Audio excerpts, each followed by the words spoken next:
నమస్తే, welcome to 6 TV. నా పేరు శాలిని. ఇక బులెటిన్ అప్డేట్ చూద్దాం. మరికొద్ది సేపట్లో తెలంగాణ అసెంబ్లీ సమావేశాలు ప్రారంభం కానున్నాయి. అసెంబ్లీతో పాటు శాసన మండలి కూడా ప్రారంభం అవుతుంది. కులగణన ఎస్సీ వర్గీకరణ బిల్లును ఇటు అసెంబ్లీ అటు మండలిలో ప్రభుత్వం ప్రవేశపెడుతుంది. కులగణనపై ప్రతిపక్షాలు విమర్శిస్తున్న నేపథ్యంలో నిరసన కార్యక్రమాలు చేపట్టే అవకాశం ఉంది. ఈ క్రమంలో అసెంబ్లీ ముందు భారీగా పోలీసులు మోహరించారు. దీనికి సంబంధించిన మరింత సమాచారం మా సీనియర్ కరెస్పాండెంట్ శ్రీనివాస్ అందిస్తారు.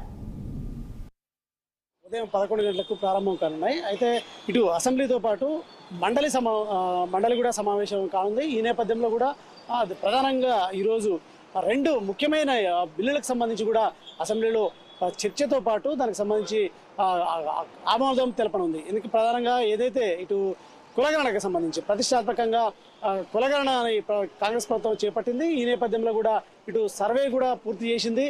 సో ఈ నేపథ్యంలో కూడా దీనికి సంబంధించి అంటే గత ఏడాది 2024 ఫిబ్రవరి 4వ తేదీన ఈ కులగణనకు అసెంబ్లీలో కూడా దీన్ని ఏదైతే తీర్మానం ప్రవేశపెట్టారో ఈ నేపథ్యంలో కూడా ఖచ్చితంగా ఏడాదిలో కూడా ఈ కులగణన ప్రక్రియను పూర్తి చేస్తామని కూడా చెప్పిన నేపథ్యంలో కూడా సరిగ్గా ఇదే రోజు అంటే ఏడాది ఈరోజు దీనికి సంబంధించి అసెంబ్లీలో కులగణనకు సంబంధించి కూడా ఏదైతే ఈ బిల్లుని ఆమోదం తెలపనున్నారు. అయితే ఇది సీఎం రేవంత్ రెడ్డి కులగణన ప్రక్రియని ఏదైతే శాసనసభలో అంటే అసెంబ్లీలో ప్రవేశపెడతారో ఇటు మండలిలో డిప్యూటీ సీఎం బట్టి విక్రమార్క మండలిలో ప్రవేశపెడతారు. అయితే దీనికి సంబంధించి చర్చ జరుగుతుంది.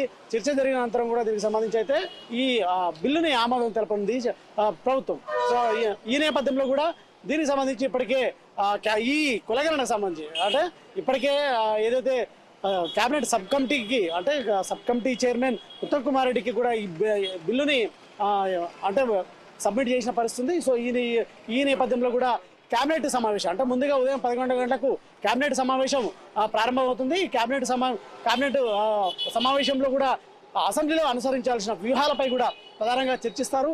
అదేవిధంగా మండలిలో అనుసరించాల్సిన వ్యూహాలపై ప్రభుత్వం ప్రధానంగా చర్చిస్తారని చెప్పొచ్చు. అదేవిధంగా ప్రతిపక్షాలు చేస్తున్నటువంటి ఈ కులగణనపై కూడా విమర్శల్ని ఏ విధంగా ఎదుర్కోవాలని కూడా ఏదైతే ఈ కేబినెట్ మీటింగ్లో కూడా చర్చ జరుగుతుందని చెప్పొచ్చు. ఇంకోవైపు ఏదైతే ప్రధానంగా ఇటు ఎస్సీ వర్గీకరణకు సంబంధించి కూడా సుప్రీంకోర్టు మార్గదర్శకాలకు అనుగుణంగా తెలంగాణ ప్రభుత్వం ఏదైతే అసెంబ్లీలో కూడా సీఎం రేవంత్ రెడ్డి తీర్మానం చేశారో దీనికి సంబంధించి కూడా 1 man కమిషన్ కూడా అంటే రిపోర్ట్ కూడా ఏదైతే క్యాబినెట్కి చేరింది. ఈ నేపథ్యంలో కూడా అసెంబ్లీలో ఈ 1 man కమిటీకి సంబంధించిన ఎస్సీ వర్గీకరణకు సంబంధించిన అంశాలపై కూడా ఇటు కేబినెట్ మీటింగ్లో చర్చిస్తారు. ఈ నేపథ్యంలో కూడా దీన్ని ఆమోదిస్తారని చెప్పొచ్చు.